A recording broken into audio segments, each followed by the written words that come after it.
So hello everyone, welcome to season. सो आज हम स्टार्ट करेंगे। बेसिकली हम पिछले लेक्चर्स में जो हमने कवर किया था, लास्ट लेक्चर में अगर आपने ध्यान से देखा होगा तो हमने ट्रांसपोज ऑफ मैट्रिक्स कवर किया था। तो मेरे कुछ डाउट्स थे आपसे कि अगर आपको ये मैट्रिक्स दिया हुआ है 2 3 0 1 3 9, इसका ऑर्डर है 2 क्रॉस 3, 2 रोज है 3 कॉलम्स। क्या आप मुझे इसका ट्रांसपोज बता सकते हो क्या होगा? इस वीडियो को पॉज करो और करो। आई होप आपने ट्राई किया होगा। तो इसका ट्रांसपोज कुछ भी नहीं होगा, बहुत इजी क्वेश्चन है ये। ट्रांसपोज का बेसिकली मतलब क्या होता है कि हम नंबर ऑफ रोज और नंबर ऑफ कॉलम्स को इंटरचेंज कर देंगे। नंबर ऑफ रोज और नंबर ऑफ कॉलम्स को कैसे इंटरचेंज किया जाता है? यहाँ पर 2 रोज हैं और 3 कॉलम्स हैं, तो जब हम ट्रांसपोज लेंगे तो वो लग गया मैकेनिज्म की नंबर ऑफ रोज और नंबर ऑफ कॉलम्स इंटरचेंज हो जाएंगे। तो इसका ट्रांसपोज क्या होगा? जो यहाँ पे रो है वो कॉलम बन जाएगा 2 3 0, ये रो थी इसको कॉलम बना दिया, ये रो थी इसको कॉलम बना दिया। तो जो कॉलम थे वो अपने आप रो बन गए होंगे, जो कॉलम थे वो अपने आप रो बन गए होंगे। तो ये इस मैट्रिक्स का ट्रांसपोज है। 2 क्रॉस 3 इसका ऑर्डर था, इसके ट्रांसपोज का ऑर्डर क्या होगा? 3 क्रॉस 2। डन, इजी, बहुत इजी क्वेश्चन है ये।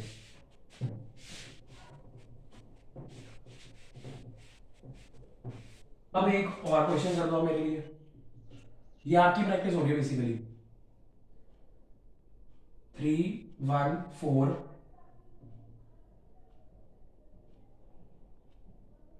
1 4 4 4, इसका ट्रांसपोज निकाल सकते हो आप? इसका ट्रांसपोज निकालो। इसका ऑर्डर कितना है? 3 क्रॉस 3। इसका ट्रांसपोज निकालो, पॉज करो वीडियो को और इसका ट्रांसपोज निकालो। ओके, आई होप आपने ट्राई किया होगा। इसका ट्रांसपोज बेसिकली क्या होगा? हम ट्रांसपोज को डैश से भी रिप्रेजेंट करते हैं। मैट्रिक्स के ऊपर अगर मैंने डैश लगा दिया तो उसका उनका ट्रांसपोज ही होता है। तो इसमें कुछ नहीं करना हमें। इसका ऑर्डर 3 क्रॉस 3 यहाँ पे है, तो अगर मैं नंबर ऑफ रोज और नंबर ऑफ कॉलम्स को इंटरचेंज भी कर दूंगा तो वो 3 क्रॉस 3 ही रहने वाला है। बस यहाँ पे जो मेरा रो है वो कॉलम बन जाएगा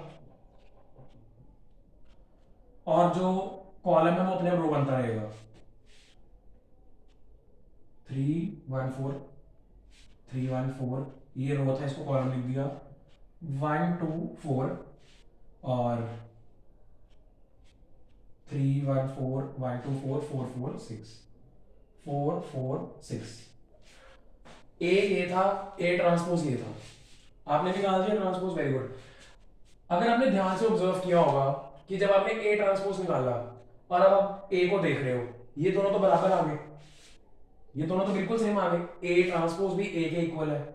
अच्छा, तो अब हम डिस्कस करते हैं वैसे ही।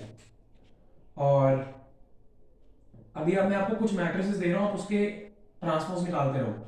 9 1 6 7 4 2 1 0 1।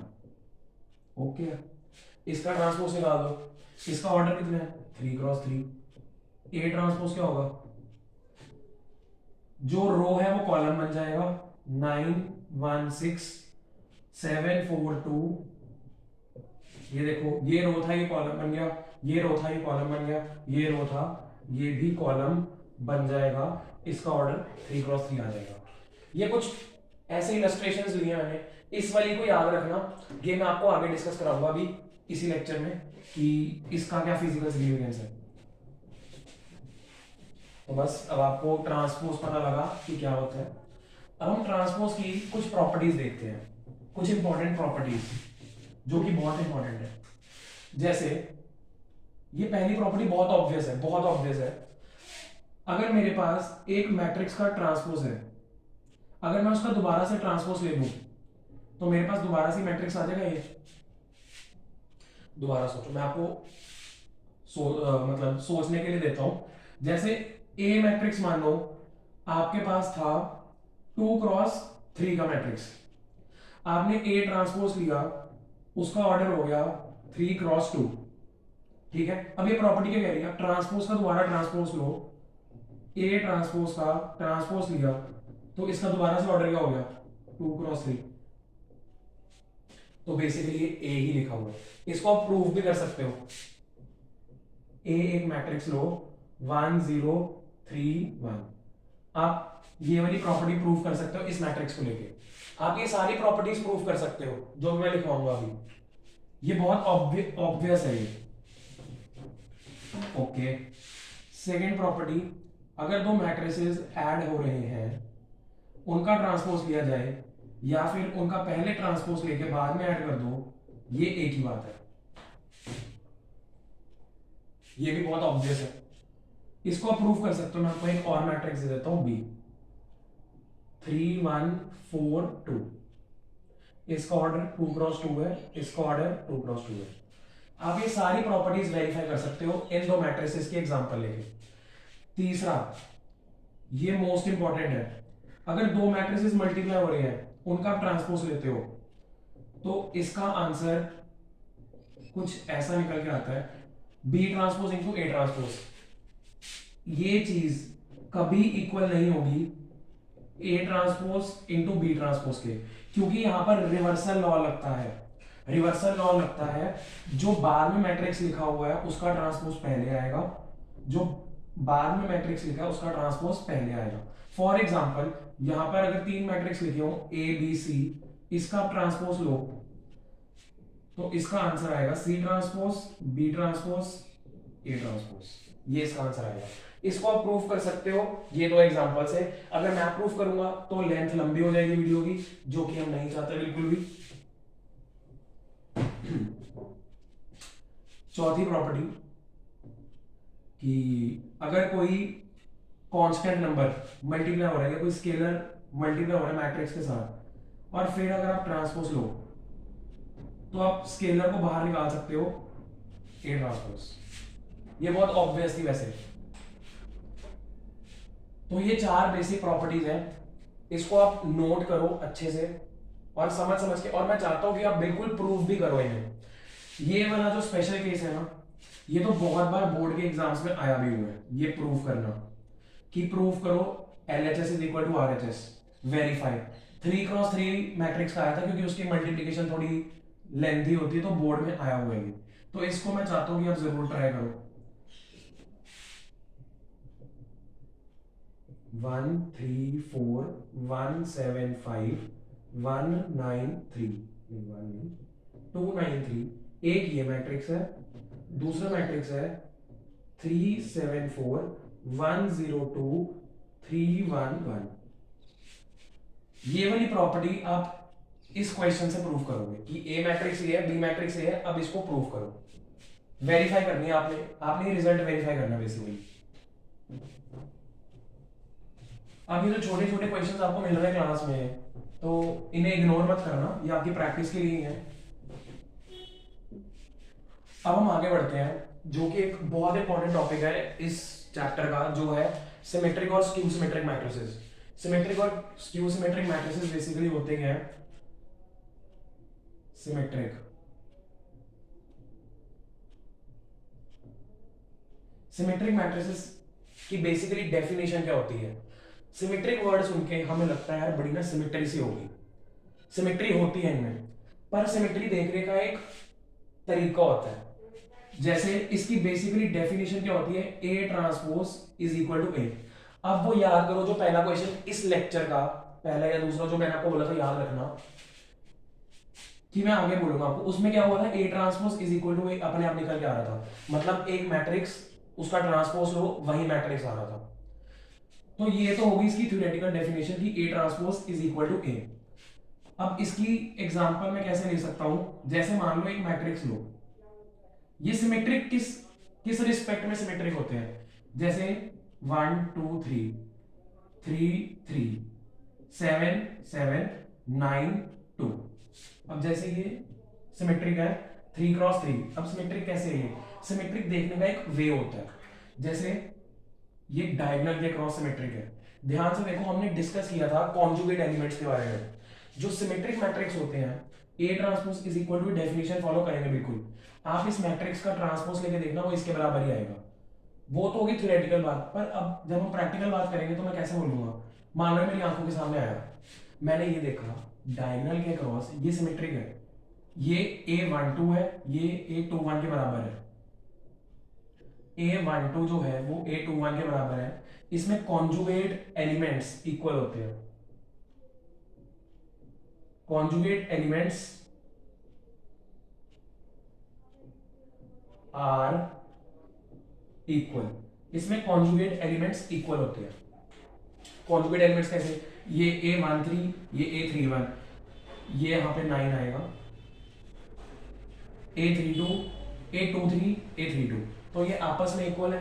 तो देयरफॉर आप इसको ऐसे भी समझ सकते हो, ये एलिमेंट्स इनकी रिफ्लेक्शन है, ये एलिमेंट्स इनकी रिफ्लेक्शन है, ये हर एलिमेंट बराबर होगा, डायगोनल के क्रॉस ये सिमेट्रिक है, देयरफॉर ये सिमेट्रिक मैट्रिक्स है। लेकिन सिमेट्रिक मैट्रिक्स की डेफिनेशन जो होती है वो होती है A transpose is equal to A। आप इसका ट्रांसपोज लेके देख सकते हो, वो A के बराबर ही आएगा। आप इसका ट्रांसपोज लेके देखना, वो A के बराबर ही आएगा। ओके, सो अब नेक्स्ट डेफिनेशन पे हम चलते हैं, जो कि है skew symmetric matrix. Skew symmetric matrices कौन से होते हैं? स्क्यू सिमेट्रिक मैट्रिक्स वो मैट्रिक्स होते हैं जिनके डायगोनल एलिमेंट्स 0 होते हैं। सो स्क्यू सिमेट्रिक मैट्रिसेस कौन से मैट्रिसेस होते हैं? इनकी बेसिकली डेफिनेशन क्या कहती है कि अगर आप एक मैट्रिक्स का ट्रांसपोज लो और वो -a के बराबर आ जाए, ये डेफिनेशन है स्क्यू सिमेट्रिक मैट्रिक्स की। ये दोनों अपने आप में ही बहुत इंपॉर्टेंट टाइप्स हैं। अब इसको थोड़ा समझते हैं। स्क्यू सिमेट्रिक का बेसिक डेफिनेशन क्या होती है? जब भी मैं बोलूं स्क्यू सिमेट्रिक, आपके दिमाग में आना चाहिए A transpose is equal to -a। एक मैट्रिक्स है, उसका ट्रांसपोज लिया, वो -a के बराबर आ गया। ये डेफिनेशन है स्क्यू सिमेट्रिक मैट्रिक्स की। अब स्क्यू सिमेट्रिक मैट्रिक्स आप देखते ही पहचान सकते हो। कैसे? स्क्यू सिमेट्रिक मैट्रिक्स के डायगोनल एलिमेंट्स हमेशा 0 होते हैं। जैसे 0 0 0 1 2 3 -1 -2 -3। ये एक स्क्यू सिमेट्रिक मैट्रिक्स है ऑफ ऑर्डर 3। ये एक स्क्यू सिमेट्रिक मैट्रिक्स है ऑफ ऑर्डर 3। अच्छा, ये जो सिमेट्रिक और स्क्यू सिमेट्रिक मैट्रिसेस है, ये बेसिकली स्क्वायर मैट्रिसेस के लिए ही डिफाइंड है। कैसे? अगर ये स्क्वायर मैट्रिसेस के लिए डिफाइंड नहीं है, मान लो इसका ऑर्डर है 2 क्रॉस 3, तो जब मैं इसका ट्रांसपोज लूंगा तो इसका ऑर्डर हो जाएगा 3 क्रॉस 2। तो ये लेकिन दोनों मैट्रिसेस फिर इक्वल कैसे होंगे? तो इसलिए ये सिर्फ स्क्वायर मैट्रिसेस के लिए डिफाइंड है। A transpose is equal to A is definition of symmetric matrix, and skew symmetric matrix की डेफिनेशन क्या होती है? A transpose is equal to -a। अब इसके डायगोनल एलिमेंट्स 0 कैसे होते हैं, वो भी हम प्रूव कर सकते हैं।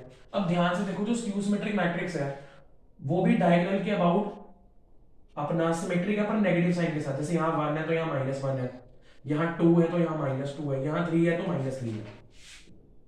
तो ये भी हमें पता, एक तरह से ये ऑब्जर्वेशन फैक्ट है कि डायगोनल एलिमेंट 0 होंगे। अब कैसे होंगे हम देखते हैं।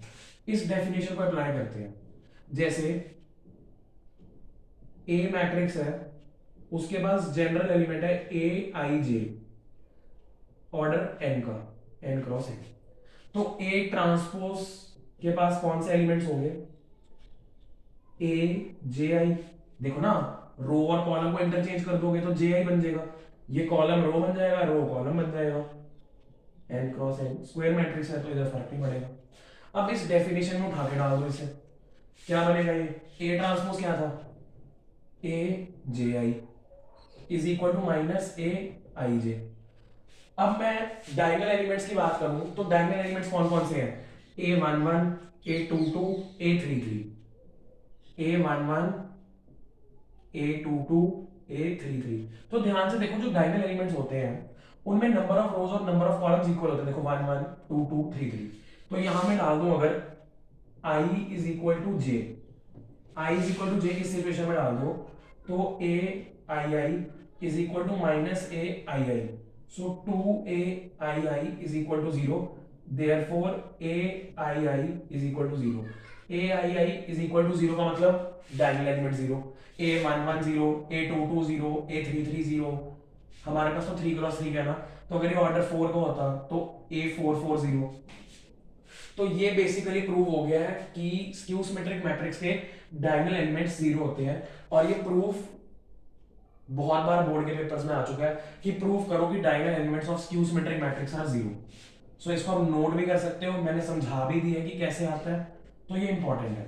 ये स्टफ इंपॉर्टेंट है, इसको नोट कर लो। 1 2 3।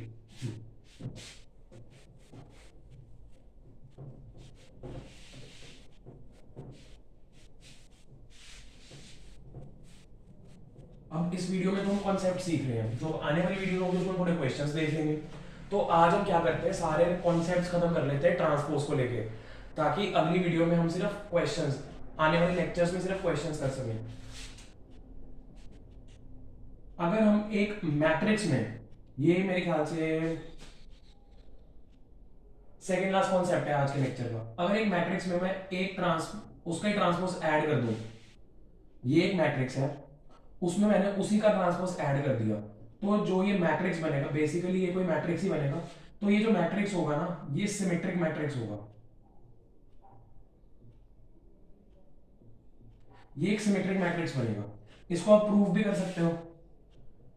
एक मैट्रिक्स पकड़ो, 1 2 3 4 5 6 7 8 0 9 भी 0, 3 cross 3। A plus A transpose करोगे वो सिमेट्रिक आएगा। सिमिलरली अगर आपने एक मैट्रिक्स पकड़ा, उसमें से आपने ए ट्रांसपोज सब्ट्रैक्ट कर दिया, तो आपके पास स्क्यू सिमेट्रिक, तो आपके पास स्क्यू सिमेट्रिक मैट्रिक्स बनेगा। जो आपके पास एक मैट्रिक्स बनेगा वो स्क्यू सिमेट्रिक मैट्रिक्स बनेगा। ये सेकंड लास्ट कॉन्सेप्ट था, और ये बहुत इंपॉर्टेंट ऑब्जर्वेशन है, आप दोनों को प्रूव कर सकते हो यहां से। अब लास्ट क्या है,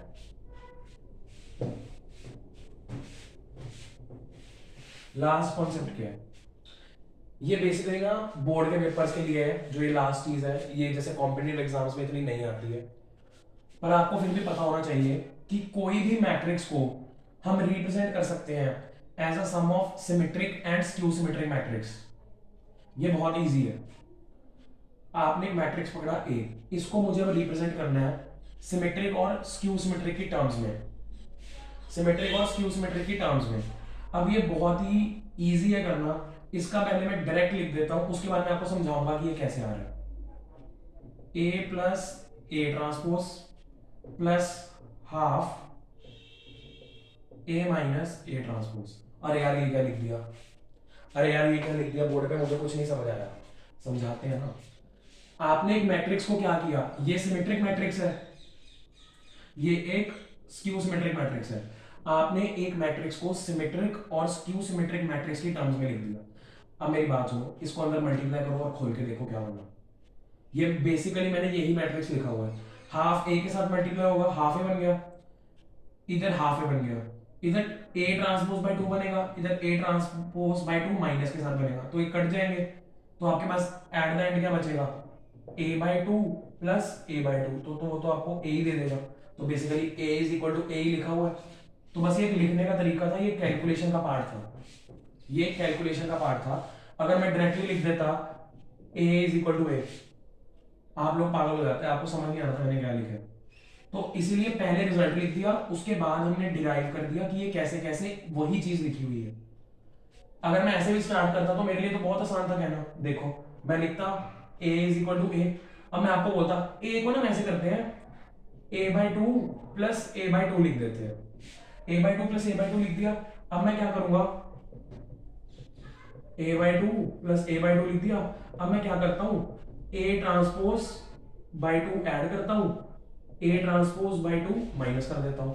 फिर मैं क्या करता,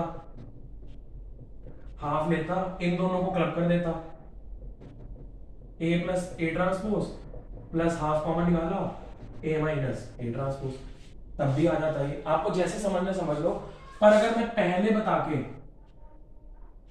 बाद में आपको बताऊं कि वही चीज लिखी, ये मेरे को थोड़ा इजी लगा। बाकी आपकी चॉइस है, कोई कुछ नहीं कह रहा। एट द एंड आपको रिजल्ट ही याद रखना है, ये स्टेप्स किसी ने नहीं पूछने आपसे। व्हाट मैटर्स इज कि आपको ये रिजल्ट याद है, क्योंकि बोर्ड के एनसीईआरटी के एग्जांपल, एनसीईआरटी की एग्जांपल है वो ट्राई करना। एनसीईआरटी के एग्जांपल है, उसमें लिखा हुआ है express a matrix of 3 cross 3 order in terms of symmetric matrix and skew symmetric matrix. तो वो ऐसे क्वेश्चन बोर्ड में पहले आते थे, अब तो बोर्ड का लेवल भी थोड़ा हो गया, अब बोर्ड वाले भी नहीं डालते, पर फिर भी हम रिस्क फैक्टर को कवर करने के लिए करेंगे। कि एक मैट्रिक्स को हम एक सिमेट्रिक मैट्रिक्स और स्क्यू सिमेट्रिक मैट्रिक्स में एक्सप्रेस कर सकते हैं। इसके क्वेश्चन हम नेक्स्ट वीडियो में देखेंगे। सो आपने अब क्या करना है, इस वीडियो में हमने थोड़े कॉन्सेप्ट डिस्कस किए हैं, बढ़िया, मतलब ज्यादा हो गए, थोड़े ज्यादा नहीं है पर इजी है, इजी भी कह सकते हो, थोड़े से ज्यादा है पर हो जाएंगे। तो आप रिवाइज करते रहो बस। इसी के साथ आज के लिए इतना ही, नेक्स्ट लेक्चर में मिलेंगे क्वेश्चंस के साथ। All the best.